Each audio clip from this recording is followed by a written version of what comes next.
Hi friends, this is বানি and welcome to my channel.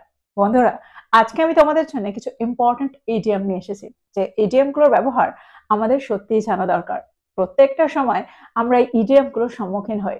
তো সেন্টেন্সে এগুলোর সঠিক ব্যবহার জানলে তোমরা খুব সহজেই কিছু বাংলা সেন্টেন্সকে ইংলিশে ট্রান্সলেট করতে পারবে। আর তার সাথে সাথে যখন কেউ এই ইডিয়মগুলো ব্যবহার করবে, তোমরা খুব সহজেই সেই সেন্টেন্সগুলোর, সেই কোয়েশ্চেনগুলোর উত্তর দিতে পারবে, সেই সেন্টেন্সগুলোর অর্থ বুঝতে পারবে। তো প্রত্যেকটা ইডিয়মকে খুব মন দিয়ে বোঝার চেষ্টা করো। সেন্টেন্সে এগুলোকে ঠিক আমরা কোন অর্থে ব্যবহার করতে পারি। আমি প্রত্যেকটার সাথে এক্সাম্পল দিয়ে তোমাদেরকে বুঝিয়ে দেওয়ার চেষ্টা করব সেন্টেন্সে এগুলোর সঠিক ব্যবহার। তো আজকের ভিডিওটাও কিন্তু খুবই ইম্পর্টেন্ট, খুবই ফ্রুটফুল হতে চলেছে। তোমরা কোথাও যাবে না, আমার সাথে ভিডিওটা একদম শেষ পর্যন্ত থাকবে। যারা চ্যানেলে নতুন, অর্থাৎ প্রথম আমার ভিডিও দেখছো, তারা প্লিজ চ্যানেলটাকে সাবস্ক্রাইব করে নিও। তাহলে যখনই আমি ভিডিও আপলোড করবো তোমরা নোটিফিকেশন পেয়ে যাবে। তো আর দেরি না করে চলো শুরু করা যাক আজকের ভিডিও। সবার আগে আমরা যে ইডিয়মটা দেখবো সেটা হলো barking up the wrong tree. দেখো, সেন্টেন্সে আমরা এই ইডিয়মটা ব্যবহার তখন করি যখন আমরা অর্থ করতে চাই ভুল ব্যক্তি বা কোনো ভুল জায়গায় দোষ চাপানো, ভুল করে দোষ চাপানো, বা ভুল পথে যাওয়া, ভুল করা, এরকম অর্থে আমরা সেন্টেন্সে এই ইডিয়মটা ব্যবহার করে থাকি। এক্সাম্পল দেখো, সেন্টেন্সের মধ্যে দিয়ে তোমরা আরো ভালো করে বুঝতে পারবে। যদি আমি বলি আমাকে দোষারোপ করে সে ভুল জায়গায় দোষ চাপাচ্ছে, he is barking up the wrong tree by blaming me. He is barking up the wrong tree by blaming me. That means আমাকে দোষ দিয়ে সে ভুল জায়গায় দোষ চাপাচ্ছে, সে ভুল করছে। আর একটা এক্সাম্পল দেখো, যদি আমি বলি তুমি যদি মনে করো যে সে দায়ী, তুমি ভুল করছো, তুমি ভুল জায়গায় দোষারোপ করছো। If you think she is responsible, you are barking up the wrong tree. If you think she is responsible, you are barking up the wrong tree. একটা এক্সাম্পল দেখো, যদি আমি বলি তোমার সময় নষ্ট করো না, তুমি ভুল জায়গায় দোষ দিচ্ছ, তুমি ভুল জায়গায় দোষারোপ করছো, বা তুমি ভুল জায়গায় চেষ্টা করছো। সেন্টেন্সটা কি হবে? Don't waste your time, you are barking up the wrong tree. Don't waste your time, you are barking up the wrong tree. তো এক্সাম্পলগুলোর মধ্যে দিয়ে আমার মনে হয় তোমরা বুঝতে পারলে সেন্টেন্সে আমরা কোন অর্থে এই ইডিয়মটাকে ব্যবহার করছি। এবার আমরা দেখব এর পরেরটা। পরের ইডিয়মটা হলো কোল্ড শোল্ডার। প্রায় সেন্টেন্সে তোমরা এই ইডিয়মটার ব্যবহার হতে দেখবে। কোল্ড শোল্ডারের অর্থ হলো উপেক্ষা করা, কাউকে জেনে বুঝে উপেক্ষা করা।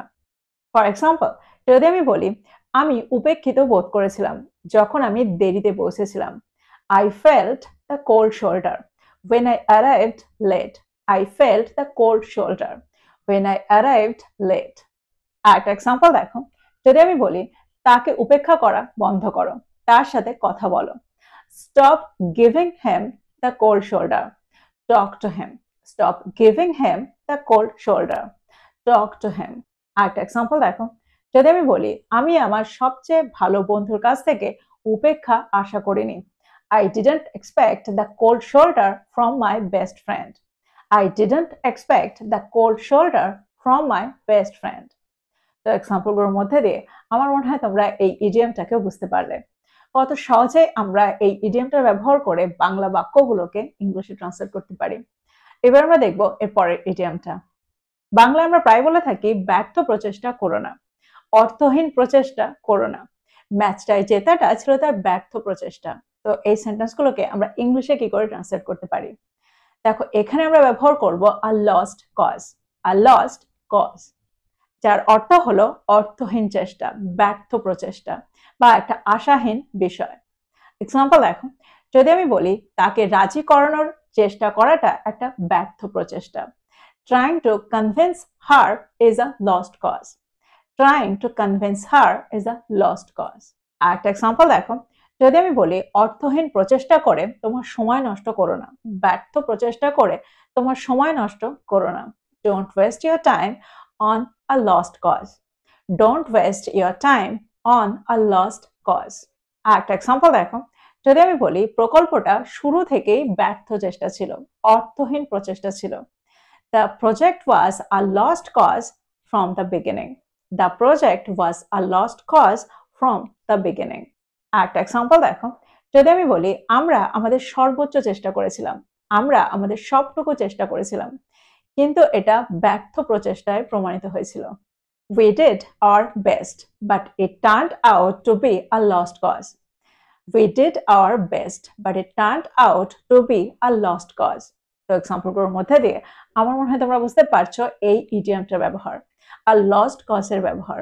আমরা আমাদের প্রতিদিনের বাক্যে প্রায় বলে থাকি এই চেষ্টা করাটা একটা ব্যর্থ প্রচেষ্টা।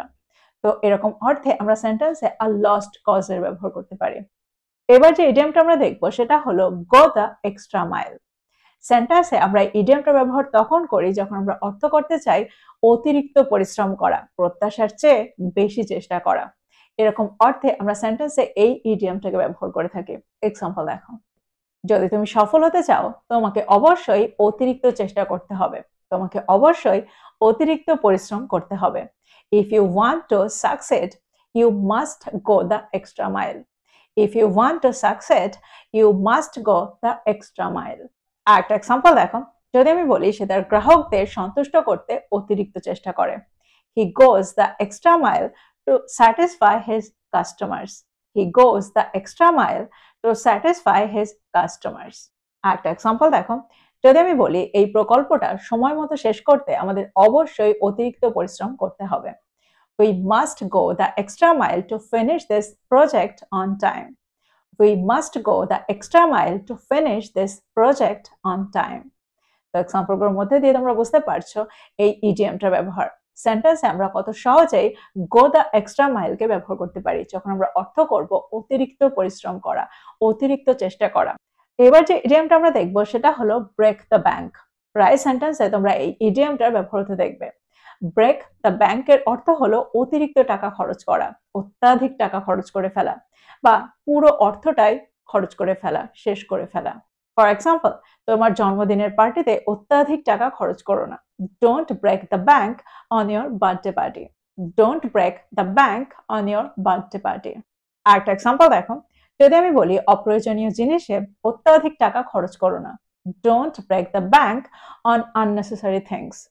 Don't break the bank on unnecessary things. আরেকটা এক্সাম্পল দেখো, যদি আমি বলি আমি একটা নতুন ল্যাপটপ কিনতে চাই কিন্তু আমি পুরো টাকা খরচ করতে চাই না। I want to buy a new laptop, but I don't want to break the bank. I want to buy a new laptop, but I don't want to break the bank. তো তোমরা বুঝতে পারলে সেন্টেন্সে আমরা এই ইডিয়ামটাকে কোন অর্থে ব্যবহার করছি। এবার আমরা দেখবো এর পরেরটা। পরেরটা হলো আন্ডার ওয়ানস নোজ। যার অর্থ হলো কারোর ঠিক সামনে। দ্যাট মিনস আমরা যখন বাংলায় অর্থ করি ঠিক নাকের ডগায় কোনো কিছু ঘটা, তখন আমরা সেন্টেন্সে এই ইডিয়ামটা ব্যবহার করে থাকি। দেখো, সেন্টেন্সে আমরা যখন এই ইডিয়ামটা ব্যবহার করি তখন আমরা প্রায় এটাই অর্থ করি যে কোনো কিছু ঠিক সামনে ঘটে গিয়েছে কিন্তু আমরা লক্ষ্য করিনি, কিন্তু নজর দিইনি। ফর এক্সাম্পল, চোরটা ঠিক আমার নাকের ডগা দিয়ে ব্যাগটা চুরি করেছিল। The thief stole the bag right under my nose. The thief stole the bag right under my nose. আরেকটা এক্সাম্পল দেখো, যদি আমি বলি সমাধানটা তাদের নাকের ডগায় ছিল কিন্তু তারা দেখেনি। The solution was under their noses, but they didn't see it. The solution was under their noses, but they didn't see it. তো তোমরা বুঝতে পারছো সেন্টেন্সে আমরা এই ইডিয়ামকে কোন অর্থে ব্যবহার করছি, আন্ডার ওয়ানস নোজ কে কোন অর্থে ব্যবহার করছি। এবার যে ইডিয়ামটা আমরা দেখবো সেটা হলো ব্রেক দ্য আইস।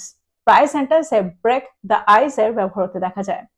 সেন্টেন্সে আমরা যখন এই ইডিয়ামটা ব্যবহার করি তখন আমরা অর্থ করি আলাপ শুরু করা বা কোনো কঠিন পরিস্থিতিকে সহজ করা। যদি আমি বলি সে আলাপ শুরু করতে তার শখ সম্পর্কে জিজ্ঞাসা করেছিল। She asked about his hobbies to break the ice. She asked about his hobbies to break the ice. একটা এক্সাম্পল দেখো, যদি আমি বলি একটা ছোট্ট প্রশংসা আলাপ শুরু করতে সাহায্য করতে পারে। A small compliment can help break the ice. A small compliment can help break the ice. যদি আমি বলি সে একটা মজার ঘটনা বলেছিল আলাপটা শুরু করতে।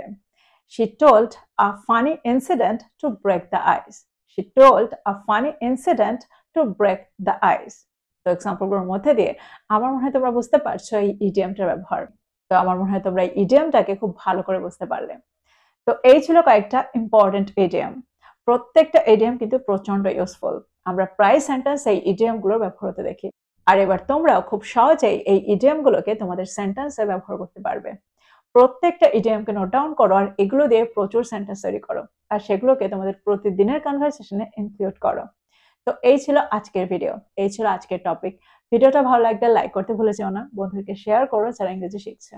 So this is all about today. I will be back with another video. Till then, take care. Thank you for watching this video. Bye bye.